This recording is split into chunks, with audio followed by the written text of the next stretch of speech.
Agora eu chamo a Ingrid Gribel para conversar com a gente, porque São Paulo registra a primeira morte por coronavírus. É a primeira morte causada pela doença no país. Ô Ingrid, boa tarde para você. Me diz uma coisa, já se sabe quem seria essa primeira pessoa?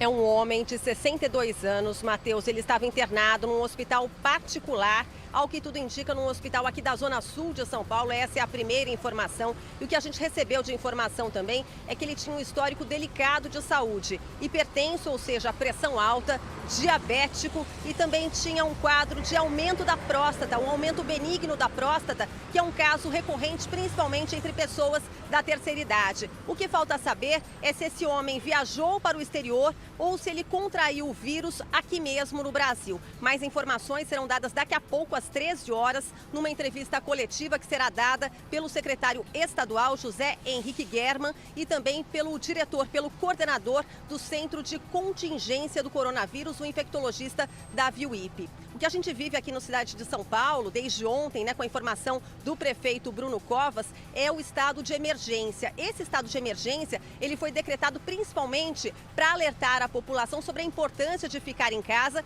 e também por um outro motivo, para acabar com o processo de licitação, que é a concorrência entre as empresas para facilitar a compra de medicamentos, a prestação de serviços, a contratação de serviços em caso de emergência. Além disso, servidores municipais com mais de 60 anos de idade e também aqueles que passam por tratamento quimioterápico, aqueles que foram diagnosticados com câncer, foram liberados dos postos de trabalho e agora vão trabalhar em casa. A outra informação dada pelo prefeito é que no transporte público municipal, nos ônibus que circulam aqui pela cidade de São Paulo, a higienização ela foi reforçada. No ponto final, todos os ônibus agora são limpos. O rodízio foi suspenso a partir de hoje por tempo indeterminado. Eu circulei pela cidade de São Paulo para preparar a reportagem, principalmente na Zona Oeste, na Zona Sul, no centro de São Paulo, que a gente percebeu justamente foi uma diminuição no número de pessoas circulando, motoristas e também pessoas no transporte público aqui da cidade. O prefeito também anunciou que ele muda de endereço a partir de agora, sai de casa,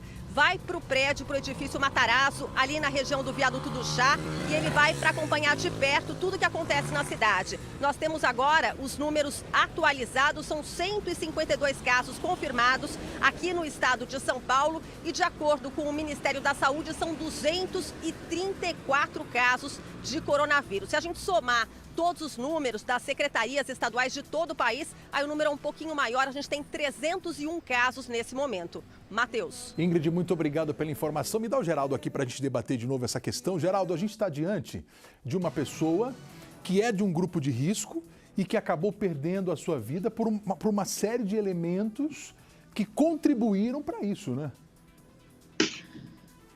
Oi, Matheus. Você pode repetir mais uma vez? Me perdoe, por favor. Eu dizia aqui, Geraldo, que essa primeira constatação, essa primeira comprovação que a Ingrid nos revelou agora, se deve ao fato de uma vítima que faz parte, de um alto risco, faz parte do grupo de risco, um idoso acima de 60 anos, hipertenso, diabético e também com uma alteração na próstata, ou seja, elementos que contribuíram para essa fatalidade, né? Olha, esses chamados grupos de risco, que somos nós diabéticos, da questão da diabetes, e que eu entendo muito bem, mas a gente nunca entende tão bem no momento de uma crise como essa, onde o país e todos nós vivemos questionamentos assim, a cada dia esse vírus ele muda tanto, ele aumenta tanto, na mesma proporção que as nossas dúvidas como pacientes ou como possíveis, enfim.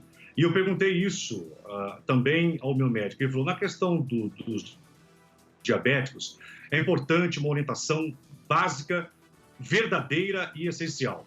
Se o controle da glicemia, se a sua diabetes é uma diabetes controlada, você pode ficar tranquilo.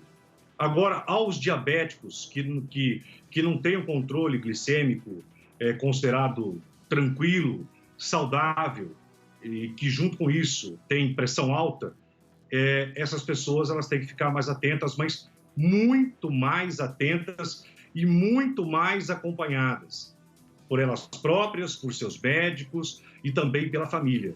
Então, no caso dos hipertensos que estão controlados, tudo bem.